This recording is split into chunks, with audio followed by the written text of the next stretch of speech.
Nous continuons notre programme sur les rêves, leur interprétation et solutions pour être victorieux dans le combat spirituel. Nous avons parlé de l'importance des rêves, surtout les songes, qui sont des rêves, mais des rêves par lesquels le monde spirituel nous est révélé. Nous avons expliqué l'importance de savoir quel type de rêveur nous sommes avant d'aborder la question des types de rêves que nous faisons. Il y a quelqu'un qui m'a posé la question, la personne a dit, maman, et les rêves prémonitoires? Tout simplement, les rêves prémonitoires sont des rêves qui se réalisent, qui sont de l'ordre de la prémonition. Prémonition, ça veut dire avertissement, dans lesquels on vous donne un avertissement. Et nous avons vu que les songes se réalisent. Si vous avez reconnu quel type de songeur vous êtes, il y a des songes prophétiques qui vous sont donnés et qui se réalisent. Mais il y a des personnes qui ont cette grâce manifeste, dont les rêves fréquemment se réalisent. Et on dit de ces personnes, elle fait des rêves prémonitoires. C'est juste ça. Nous verrons donc aujourd'hui, avec la grâce de Dieu, les différents types de songes, leur interprétation et solutions. Mais d'abord, il faut que nous sachions que les rêves ont trois sources. Il y a d'abord la pensée de l'homme. Ce sont des rêves qui nous projettent nos désirs. C'est-à-dire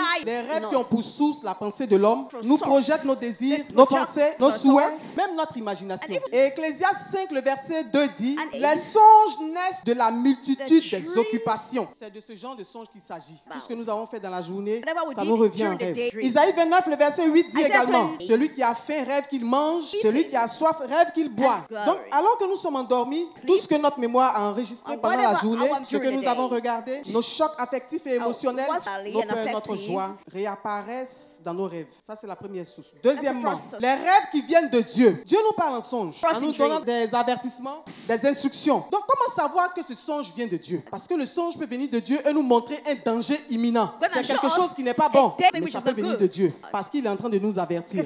Dans ce cas, nous ne devons outre mesure être effrayés. Ça ne doit pas nous perturber. Et maintenant, il y a les bons songes qui viennent forcément de Dieu également, qui sont des songes de bénédiction et qui viennent de Dieu seul. Alors, on va rentrer dans les choses concrètes. On va citer quelques exemples, parce que je sais que c'est ce que nous attendons aujourd'hui. Quelques exemples de bons songes, des songes de bénédiction. Lorsque vous faites un songe où vous vous voyez avec des hommes importants, chefs d'État, rois, notables, cela veut dire qu'il y a une période d'élévation pour vous. Lorsque vous voyez des fruits mûrs, cela annonce la moisson, l'abondance et la bénédiction. Quand vous voyez des grappes de raisin, ça renvoie à la prospérité. Les pommes, à la fertilité, à la procréation, à la fécondité. Tout ça, ce sont des songes de bénédiction. Si en songe, vous portez un manteau, cela symbolise la couverture spirituelle et l'onction. Cela peut signifier aussi qu'il y a un appel de Dieu sur votre vie.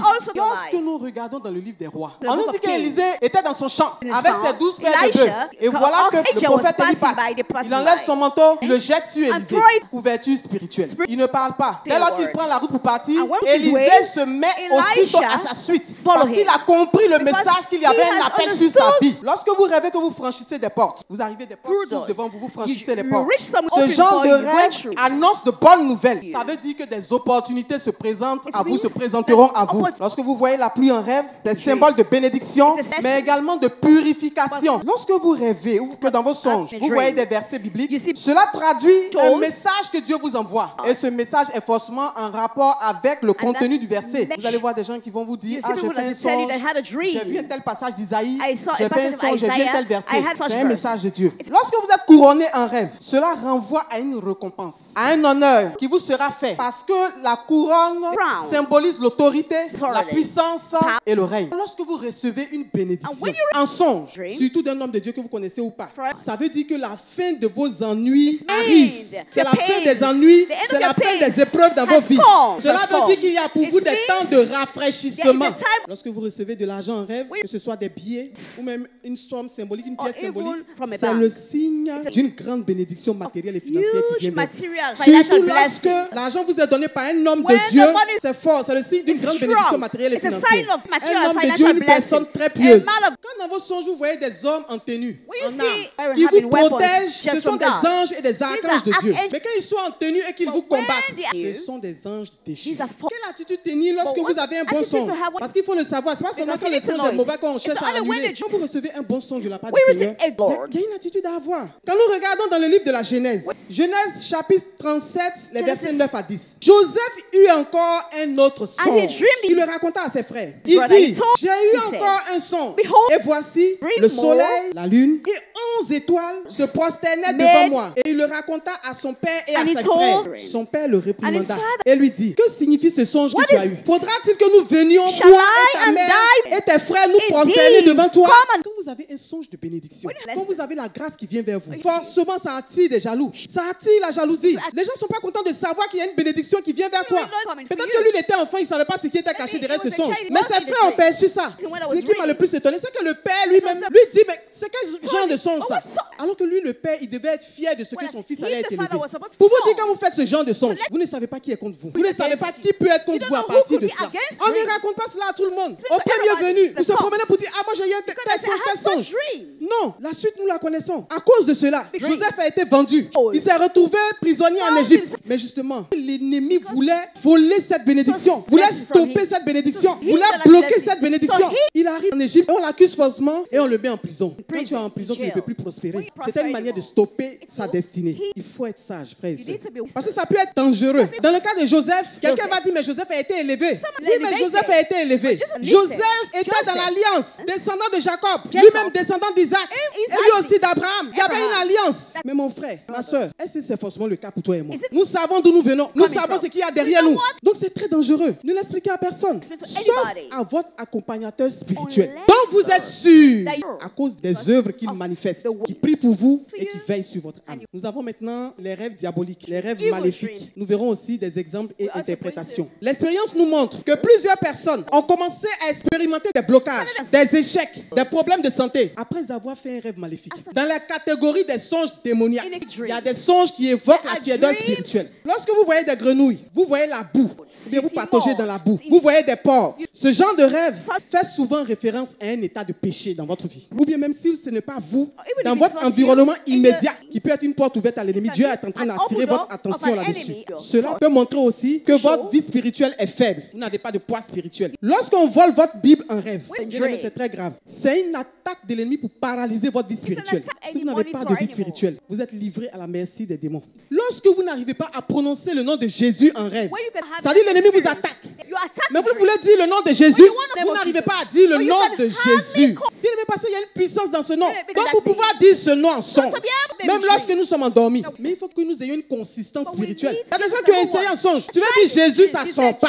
Mais je déclare que le guerrier de prière que tu es, j'ai dit tu dis le nom de Jésus et tu envoies le feu sur les sorciers dans tes songes au nom de Jésus-Christ de Nazareth. Deuxième catégorie, les songes de non-accomplissement, de régression, de retard, d'échec et de limitation. Lorsque vous voyagez ou vous prenez des marches sans jamais arriver à destination, ça représente des efforts non rentables. Ça veut dire que vous battez, vous faites des efforts, mais pas de fruits. Également, lorsque les portes se ferment juste devant vous, ça veut dire qu'il y a un esprit qui bloque la bénédiction au seuil du miracle. Et il y a une de mes filles qui rendait un témoignage. Elle a présenté l'examen du bac. Après le bac, je crois qu'elle est allée à l'université.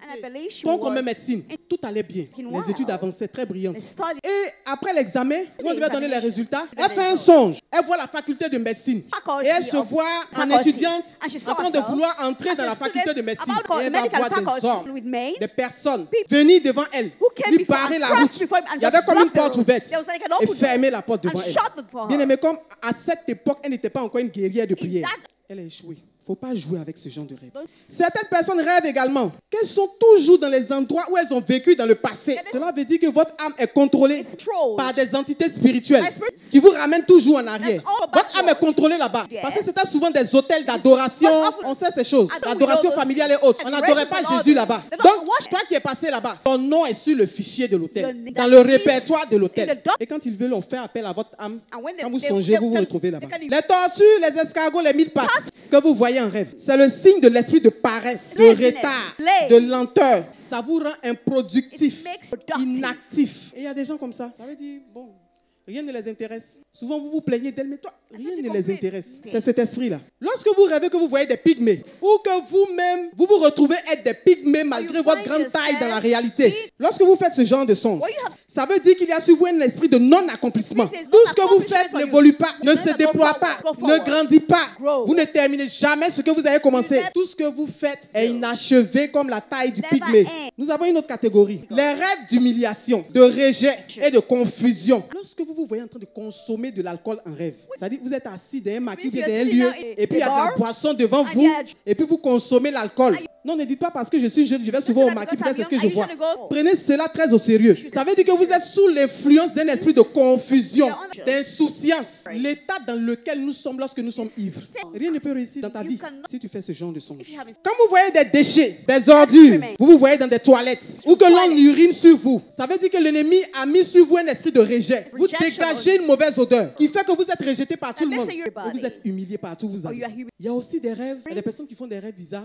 Elles se retrouvent dans un endroit, souvent dans une forêt, et puis elles sont perdues. Elles ne se retrouvent pas. Ou souvent elles se voient à un carrefour, au milieu d'un carrefour, sans savoir quelle voie emprunter. C'est le signe qu'il y a un esprit de confusion, que vous êtes confus, vous êtes indécis lorsqu'il s'agit de prendre de bonnes décisions dans vos vies. Et c'est très dangereux. Il y a des personnes qui n'arrivent pas à prendre de bonnes décisions. C'est-à-dire elles sont toujours indécises. Même pour le mariage, la bonne personne est là, la mauvaise personne est là, mais elles vont faire le mauvais choix. Quatrième catégorie, les rêves de pauvreté et de misère. Les types de rêves que nous verrons maintenant, ce sont des rêves qui montrent que les esprits de ténèbres attaquent vos biens, votre bénédiction et votre prospérité. Vous vous retrouvez au marché dans vos rêves. Ça veut dire toujours vous êtes au marché, en train de faire des achats inutiles. Vous ne vous rendez même pas compte de ce que vous achetez. Ça veut dire c'est inutile. Mais vous achetez. C'est un esprit de dépenses inutiles. Ou bien vous portez des haillons, des vêtements déchirés, des chaussures usées. Vos poches sont trouées. On vous vole votre sac. On vous vole votre portefeuille. Vous êtes assis sur un tabouret. Ou bien souvent à même le sol. Ou bien vous voyez des rats dans votre maison, des rongeurs dans votre maison. En songe, ce sont des signes de misère, de pauvreté que les esprits maléfiques planifient contre vous. Si vous ne faites rien, ça va arriver. Tout rêve dans lequel vous recevez de l'argent sale et chiffonné, ça symbolise la contamination de vos finances. Vous allez prendre un gros montant, aller investir dans quelque chose qui manifestement doit marcher, mais rien ne va marcher. Vous faites tout à perte. Lorsque vous voyez qu'en rêve, on vous coupe vos cheveux, on vous coupe vos cheveux en rêve, c'est une attaque contre votre destinée. C'est également l'esprit de pauvreté qui fait ça. C'est une attaque contre votre destinée pour assombrir votre étoile. Parce que bien aimé, les cheveux symbolisent la force de l'homme, le pouvoir, la gloire de l'homme. Et nous voyons cela dans le livre des juges. Samson était un juge établi sur Israël. Samson était dans toute sa gloire. Samson était fort. Samson avait une grande destinée. Et il mettait en déroute toujours les Philistins. Mais lorsqu'ils ont envoyé vers lui Dalila et qu'elle lui a coupé les cheveux, Samson est tombé. Donc concrètement, dans ce genre de cas, qu'est-ce qui va se passer? Alors que vous êtes brillant, que tout le monde reconnaît votre talent, vous n'arrivez jamais à émerger. Lorsqu'on vole votre destinée, vous n'arrivez pas à émerger. Je vous donne l'exemple d'une de mes filles qui est venue m'expliquer. Elle dit, rien n'allait dans sa vie. Elle tournait en rond. Elle investit. Elle a des talents. Elle touche à ça, ça ne marche pas. Elle touche à ceci, ça ne marche pas. Donc un jour qu'elle était à la Viva, elle a commencé à crier à Dieu. Elle a commencé à prier. Et quand l'homme de Dieu est passé quelque part, elle s'est mise là. Elle dit, Seigneur, je reconnais qu'il y a une onction sur ton serviteur. Là où je me tiens, ne regarde pas mes péchés. Mais révèle-moi ce qui ne va pas dans ma vie. La même nuit, frère et soeur, elle va faire un songe où quelqu'un de très proche d'elle, très proche, mais avec hargne, en train de lui couper les cheveux, la raser. Initiation à la sorcellerie et attaque de sorcellerie. Bien aimé, lorsque tu rêves, tu es assis devant un gros plat de viande que tu es en train de manger avec un groupe de personnes et que ce genre de rêve se répète, c'est une initiation à la sorcellerie. Où tu te vois en train de vendre ou acheter de la viande au marché, tu te vois en train de voler comme un oiseau, c'est une initiation à la sorcellerie. Tu as besoin de délivrance.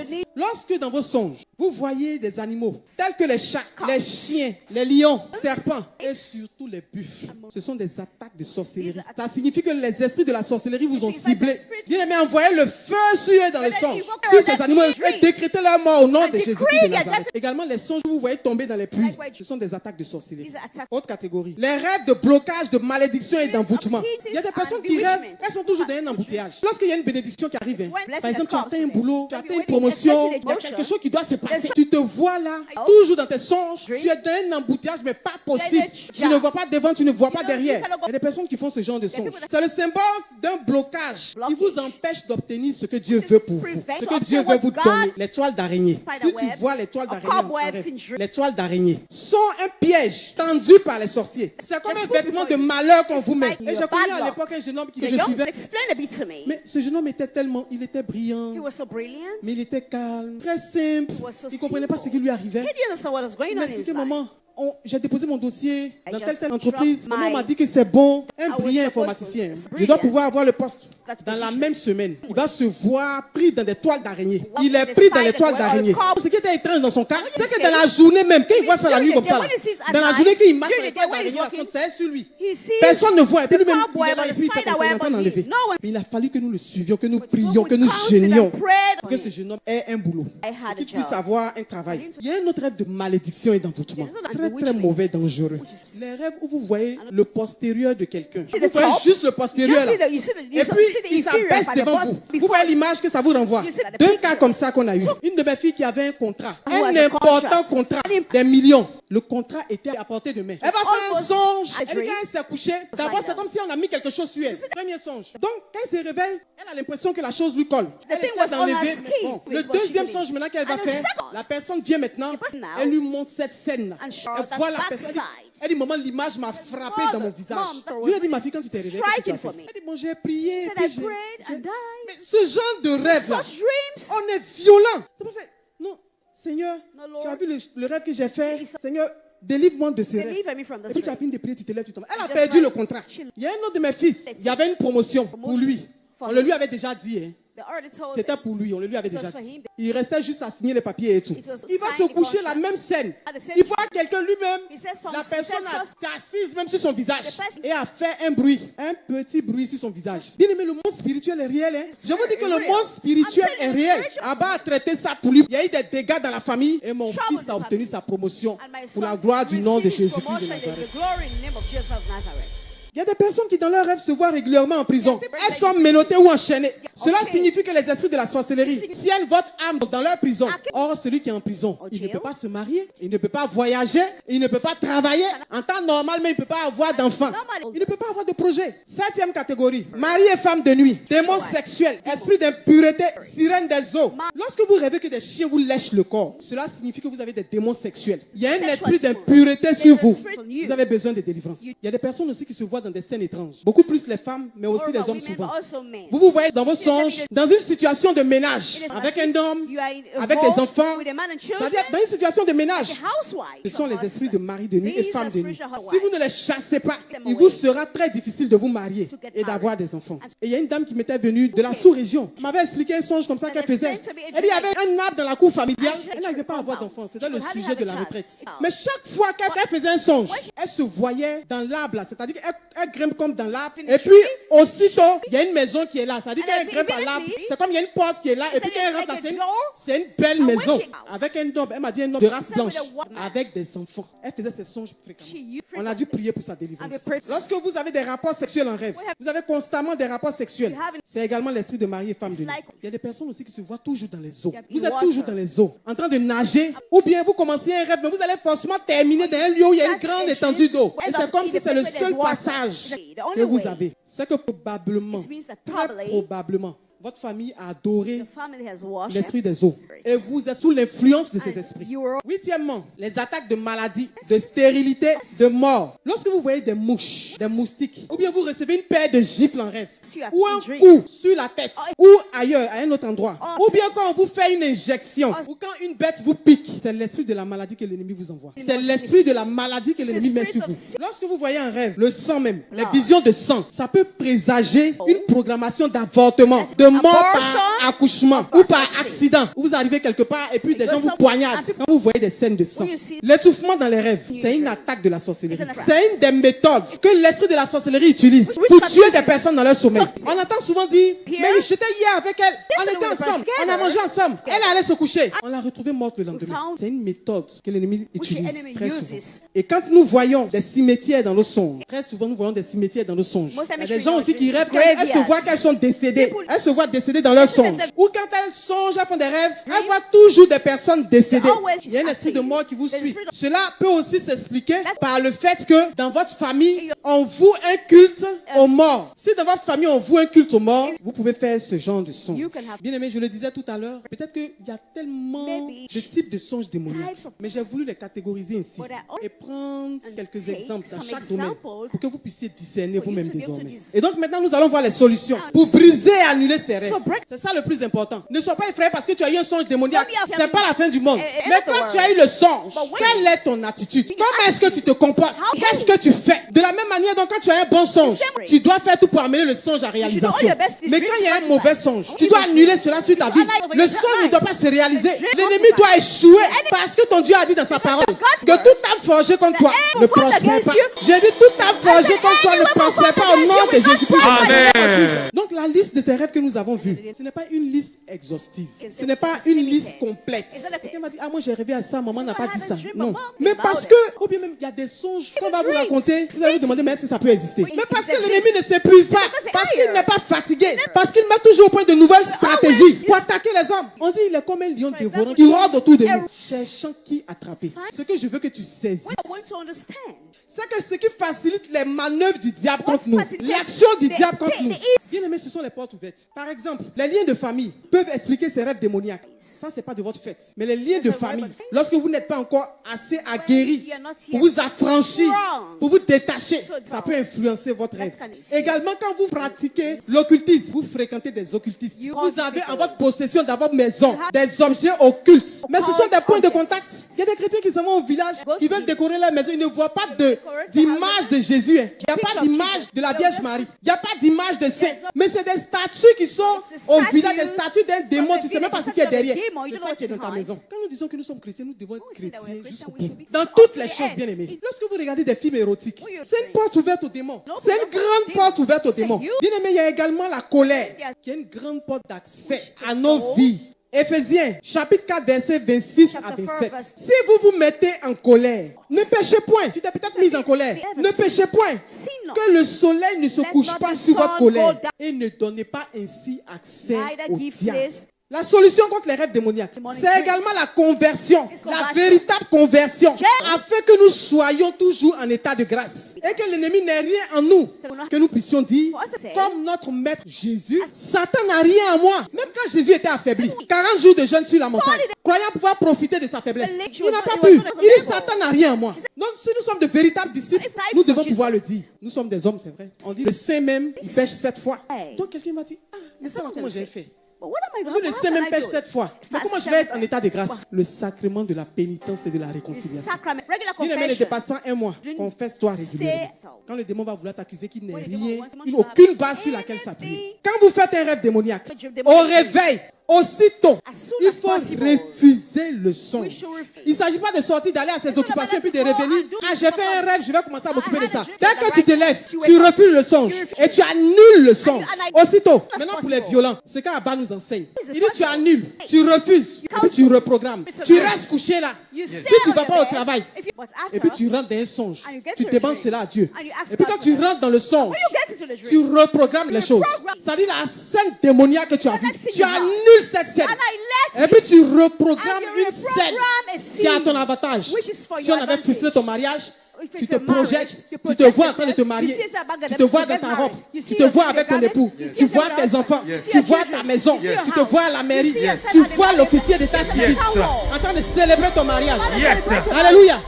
On t'a fait une injection ou bien on t'a giflé, tu reprogrammes le songe. Tu enlèves cela sur toi par le moyen de l'imagination. Ensuite tu reprogrammes. Je dis tu retournes cela à l'envoyeur. La gifle, les coups et l'injection, tu retournes cela à l'envoyeur. Bien aimé, quand tu vas te réveiller, tu vas entendre des nouvelles. Il faut également prendre un temps de prière. Tu as fait un tel songe, tu prends un temps de jeûne, 3 jours, 7 jours ou 21 jours, selon la gravité du songe. Si tu es violent, tu peux entamer un jeûne de 40 jours. Et puis tu vas proclamer des psaumes. Parce que les psaumes sont des prières déjà exaucées. Je vous donne quelques psaumes. Il y en a plusieurs. Selon le type de rêve que tu as fait, en fonction de ce que tu as entendu dans l'enseignement. Les psaumes de délivrance et de protection. Les psaumes 22, 27, 52, 57, 64 et 118. Des psaumes très puissants que moi-même j'ai expérimentés. Lorsque vous rentrez dans une sainte colère et vous voulez que le Seigneur se lève pour faire quelque chose, pour vous rendre justice. Des psaumes imprécatoires. Ce qu'on appelle les psaumes imprécatoires. Demandez la justice de Dieu. Psaume 55, Psaume 59, 69, 79, 109 et 137. Maintenant, pour restaurer nos finances, vous avez fait un songe qui est de la catégorie des songes de pauvreté et de misère. Lorsque vous avez fait tout ce dont je vous ai parlé jusqu'à maintenant, les sommes à proclamer pour restaurer vos finances. Psaume 1, 23, 33, 37 et 144 qui sont des sommes de prospérité. Maintenant, il y a des portes, il y a des heures. Les heures auxquelles maintenant vous devez privilégier la prière. Que vous soyez au travail ou à la maison, ce sont des portes spirituelles. Vous allez voir souvent que les attaques arrivent à ces portes-là. Ce sont des portes spirituelles. Donc vous devez prier aux heures suivantes. 9h, midi, 15h, 18h, 21h, minuit, 3h du matin. Pendant le temps de jeûne, le temps de prière, pendant le temps que vous avez choisi, que vous vous êtes donné pour traiter la question. En plus de tout ce que j'ai dit, instruction prophétique. prophétiques que nous savons, sur lesquels nous sommes enseignés. Mais la répétition est bonne. Priez avec les bougies. Bien aimé, priez avec les bougies de couleur. Il y a de grandes révélations là derrière. Bougie rouge pour la délivrance. Jaune contre l'esprit de pauvreté. Bleu pour que nos ennemis soient dévoilés. Rose, lorsque ta vie affective est troublée, perturbée, attaquée. Et blanc, pour que ton étoile brille. Dernière clé, la clé des clés. L'alliance avec Dieu. Cherchez par-dessus tout à avoir une couverture solide.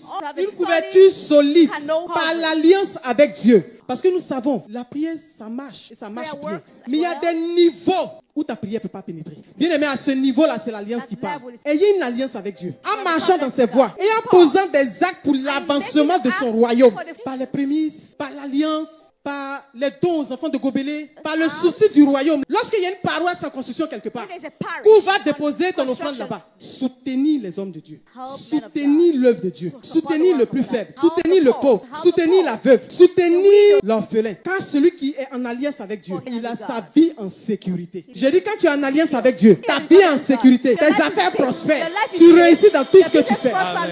À celui qui est en alliance avec Dieu, le psaume 32, le verset 8 dit, je t'instruirai et je te montrerai la voie que tu dois suivre. Je te conseillerai et j'aurai le regard sur toi. Que cette parole s'attache maintenant à nos vies. Qu'elle s'attache à notre descendance. Qu'elle s'attache à notre famille. Amen. Au nom de Jésus-Christ de Nazareth. Amen. Je prie que tu comprennes d'où te viennent tes mauvais rêves. Les mauvais rêves que tu fais, par lesquels l'ennemi t'attaque pour frustrer ta destinée et te faire souffrir. Je prie que tu comprennes que dans ce combat, il est important que tu aies avec toi Jésus-Christ de Nazareth. Je voudrais dire à celui qui s'est reconnu dans cet enseignement, celui qui a compris la source de ses songes démoniaques, les portes ouvertes dans sa vie, la vie de conversion, le péché, les liens de famille, la colère, à se lever et à faire un pas devant le trône de la grâce.